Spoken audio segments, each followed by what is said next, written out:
Funding for Working Capital is provided by the Friends of KTWU, the Raymond C. and Marguerite Gibson Foundation, and Go Topeka. It's a new season, it's a new year, it's time for new beginnings. So stick around, you're watching Working Capital.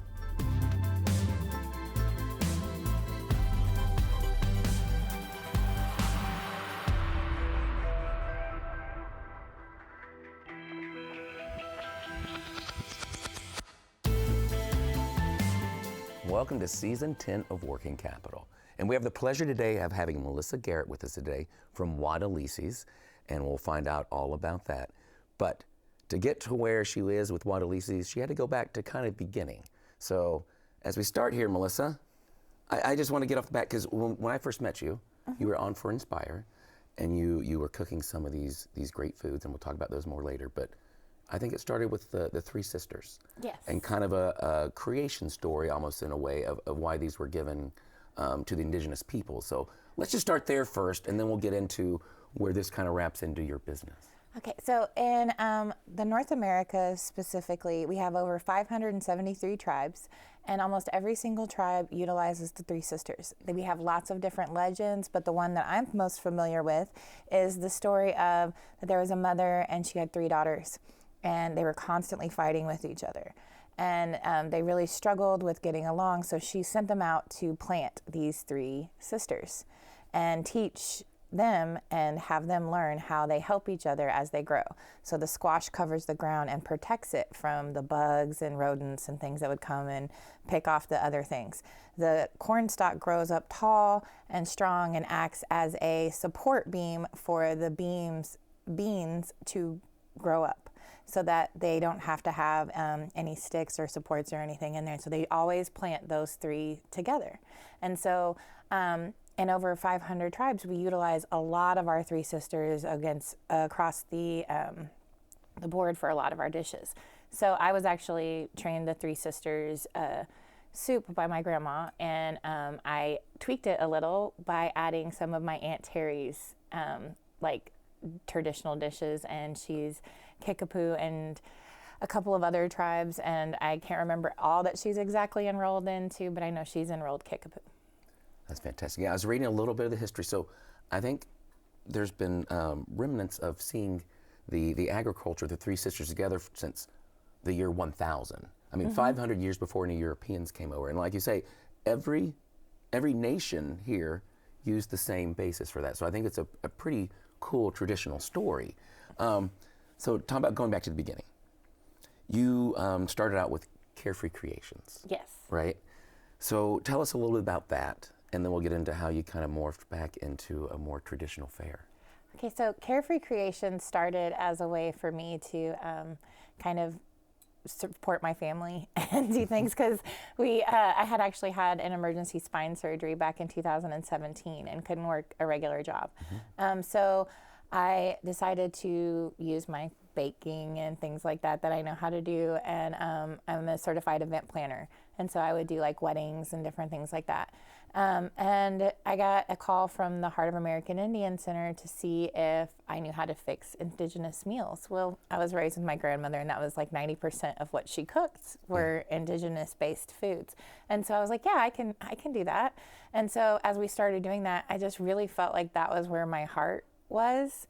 And then we lost several family members from 2019 to 2021, but the ones that were dearest to me was my sister, my dad in 2020, and when he passed away in 2020, he asked that we not lose our culture. And then when we lost my uncle and my grandmother, who was our full fluent Cherokee speaker and the holder of our language and the one who named all of our kids and everything, we really felt that loss. And so it was just a huge push for me to not allow our family to lose any more, because I had kind of come to the realization that a lot of them didn't know, and we had to find a way to preserve it.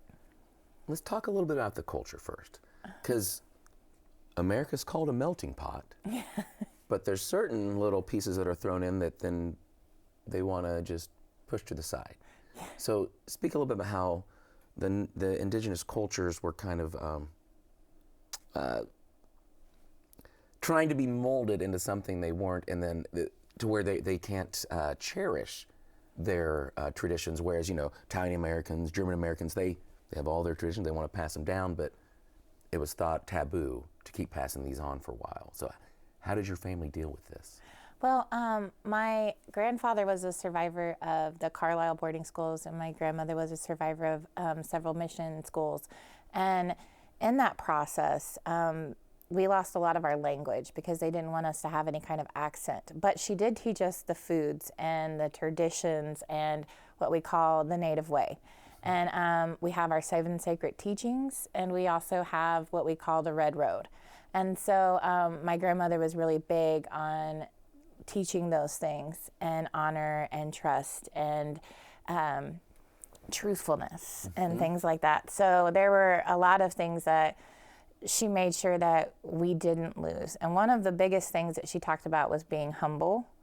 And, you're never too big for your britches kind of thing. Yeah.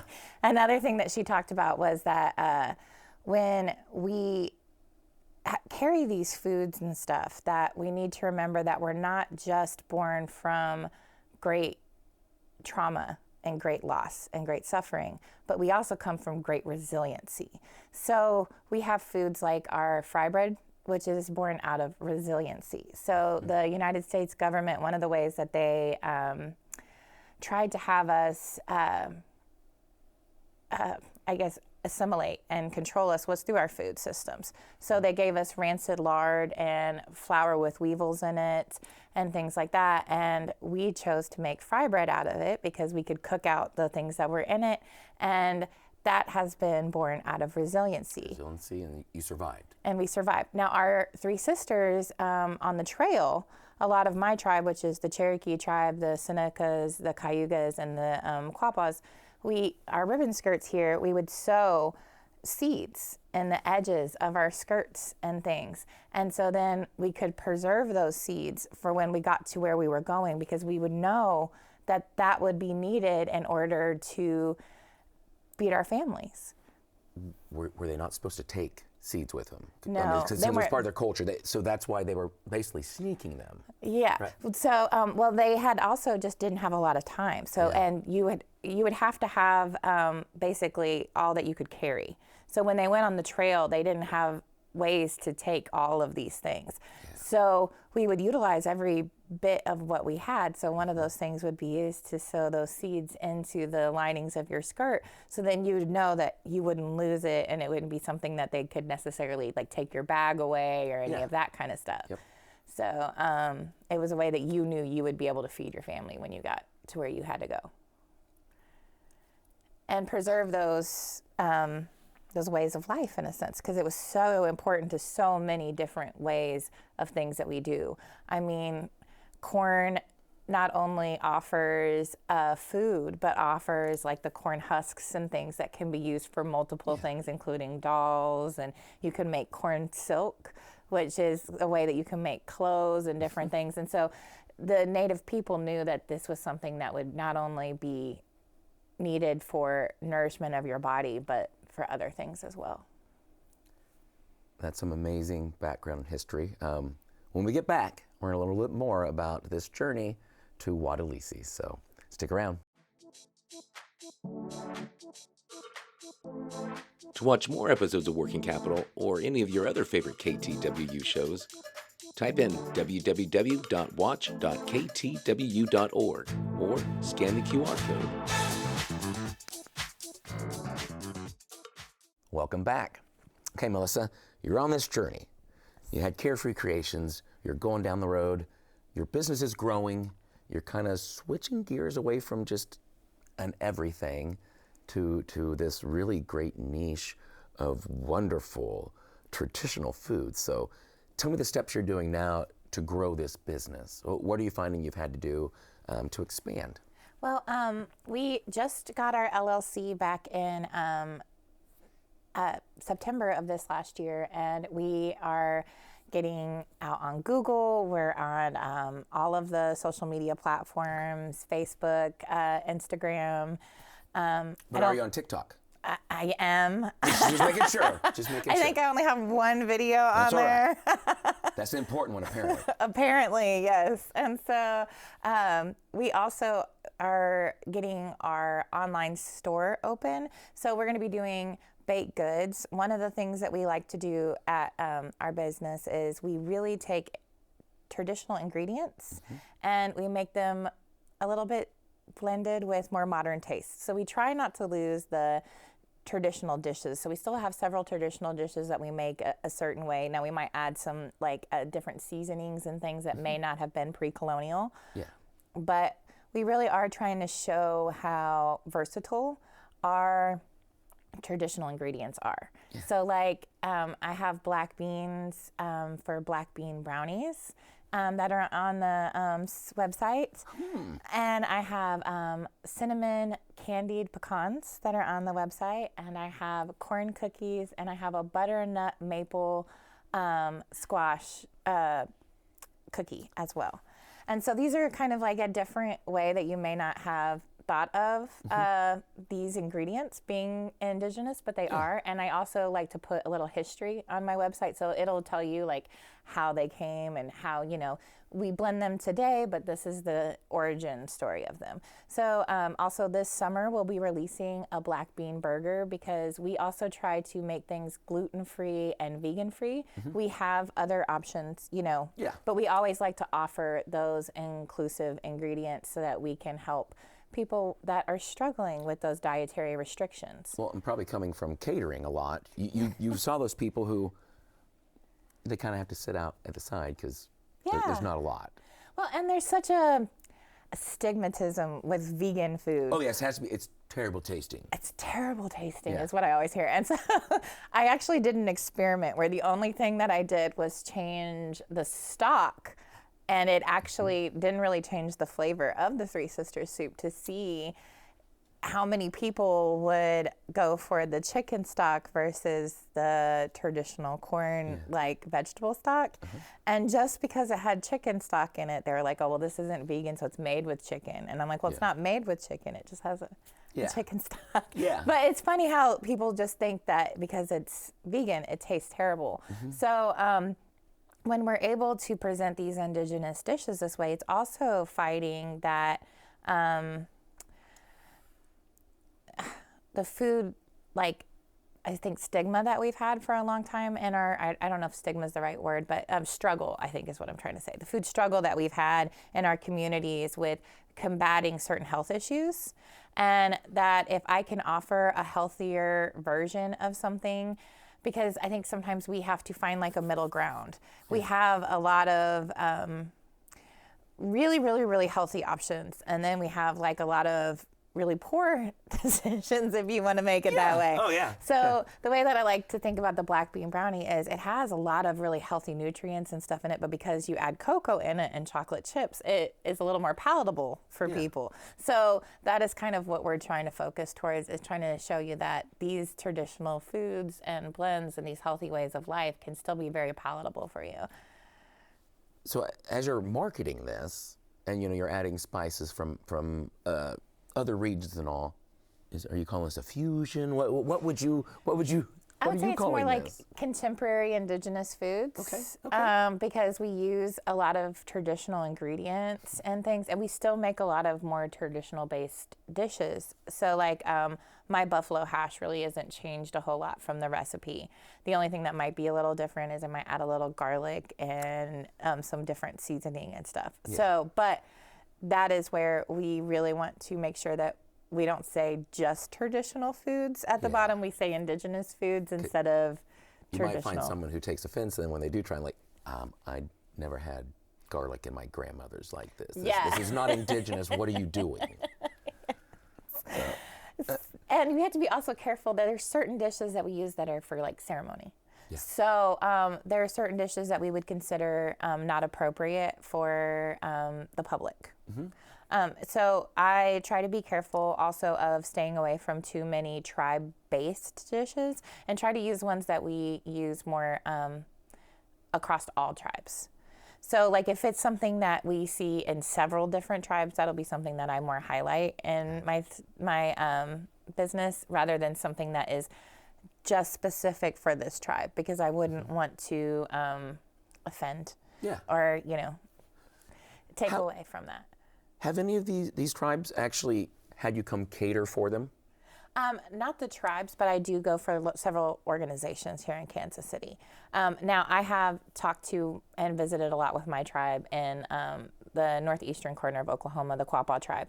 I actually work very closely with the Ogopa Coffee there, and we kind of partnered together. So they send a lot of coffee with me here in Kansas City to use for my events, and they were just highlighted in USA Today for the work that they're doing. Is this a pretty big growing segment now with reclaiming their heritage and the businesses coming up and showing us the goodness of what was actually there that, Yes. we tried to close the book on a long time ago. Yes. What's a couple of your other favorite tribal businesses that are popping up? Are there any others that you can Oh, think of? yes. One of the things that I think that is really great is the Indigenous Food Labs that Sean Sherman is working with up north. I'm sorry, I can't exactly think of exactly where he's located right now, but the Indigenous Food Labs is showcasing all of these different businesses and different chefs and things, and really showing how many of us there are and how many different styles of food that we do, from taco trucks to pre-colonial foods. So I think it's really great that he's giving us a space and a platform where we can really talk and do things. Also, there are several places that you can find Indigenous distributors of foods. So we are actually working with Haskell Indian Nations University right now to gather up a list so we can have these more accessible for people, and so that they can find where all of these indigenous ingredients and things are. I know that there is, I think, Red Lake Nation, who does a lot of their wild rice and stuff, and I think you can even find them on Amazon and things like that. So natives are becoming more culturally acceptable, yes, in a lot of other places. And I think that is really important. We have a lot of people also really open to hearing about the traditional foods and the blends of foods, not only pre-colonial, but, those of us who are kind of like doing all across the keyboard in a sense. And I really love the work that they are doing, some of the ones who are able to do the pre-colonial stuff. I was not taught all of the genomes and all of that kind of stuff when it comes to plants, so I don't feel comfortable in working in that realm, but I love the work that they're doing. I actually have a friend, his name is Anthony Warrior Pallet, and he does a lot of preservation work to help us not only preserve the seeds that we have now, but he's also trying to get some of the seeds that we lost. And so that's so important to us because we have so many strands of different, like our squash that you see is not normally our commercial squash, like your yellow and your green squash.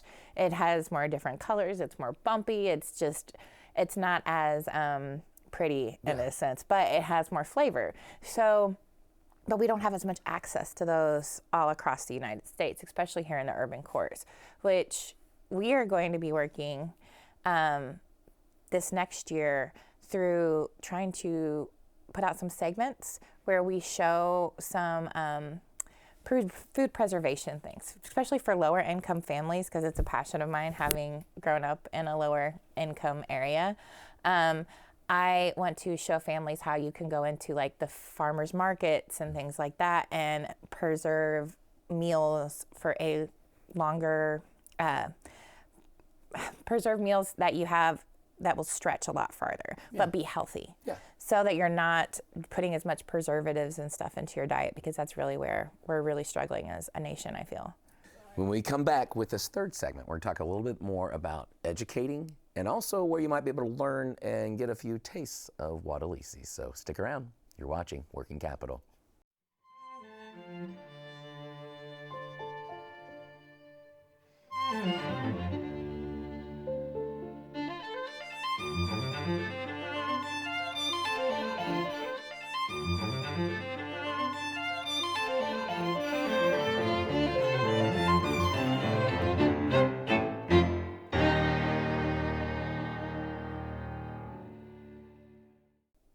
welcome back.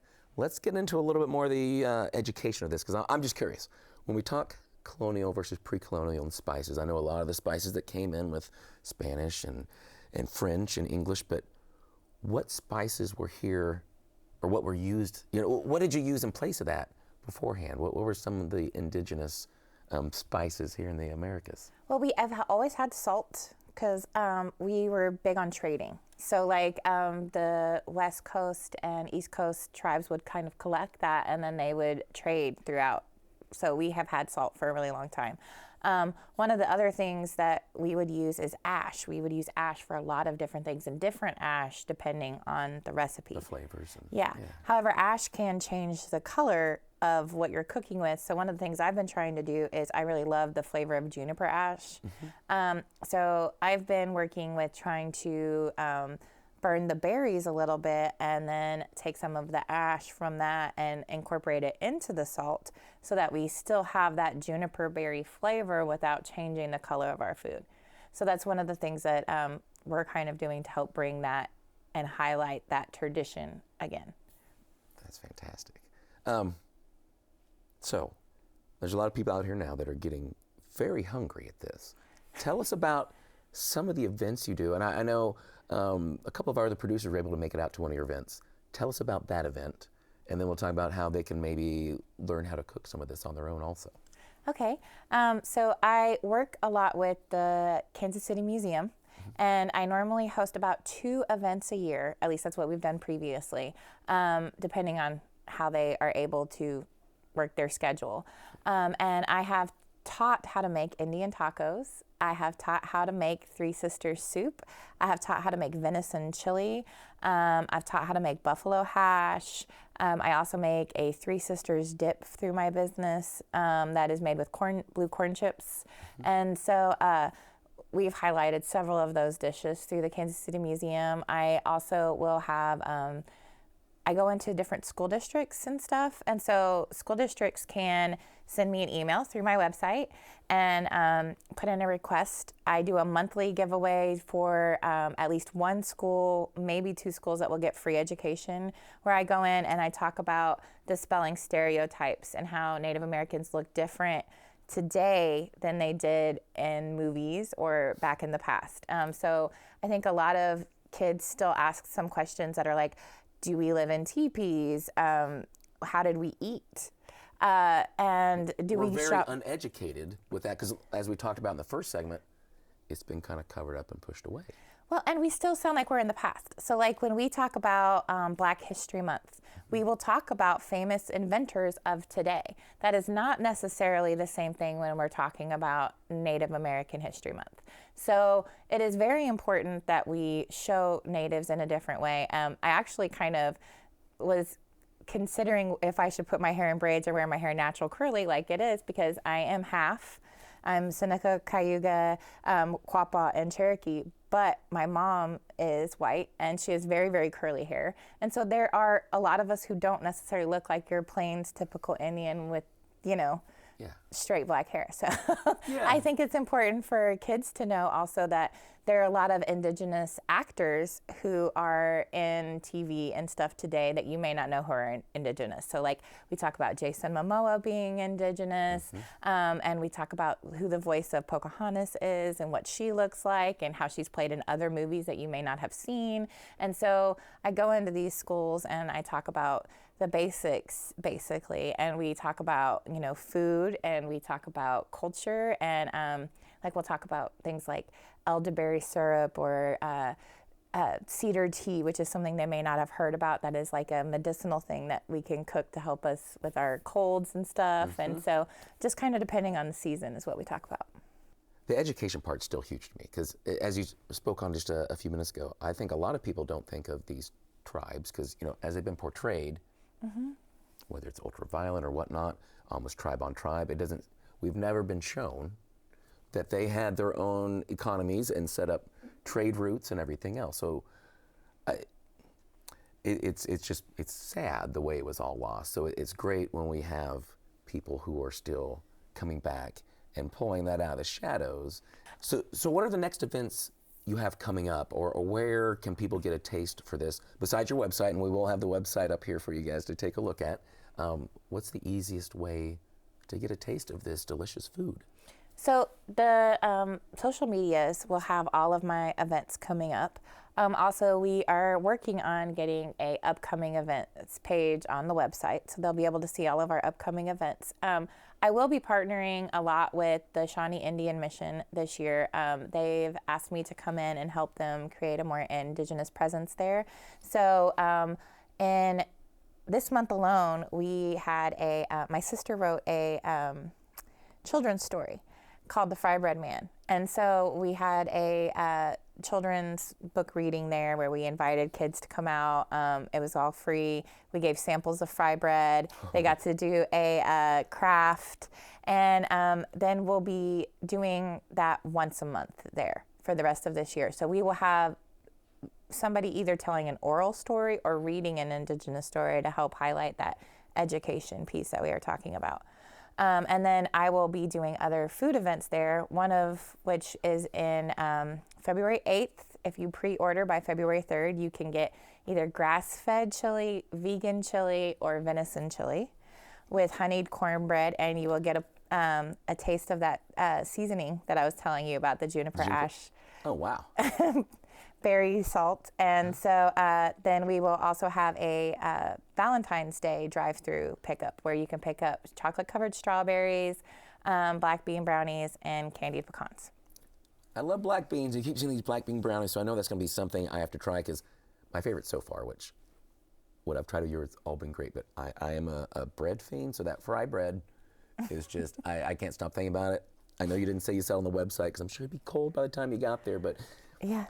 Is there any plans to sell the ingredients to where you're selling a prepackaged so someone could make their fry bread at home? I know they could pull ingredients and all, but is that something down the road maybe? Maybe something down the road. I know that we do have a couple of pop-ups coming up for some fry bread tents, one of which we will be doing the Fall Festival again this year at the Shawnee Indian Mission.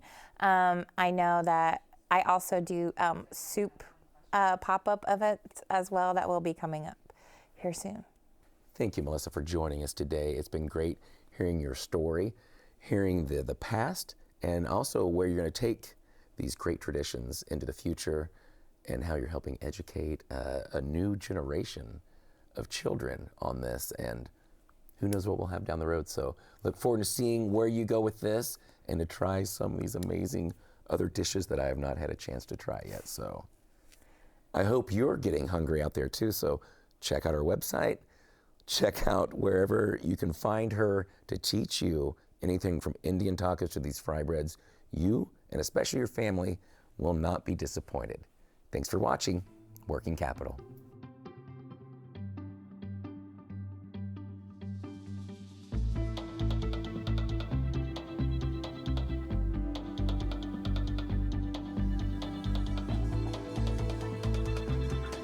Funding for Working Capital is provided by the Friends of KTWU, the Raven C. and Marguerite Gibson Foundation, and Go Topeka.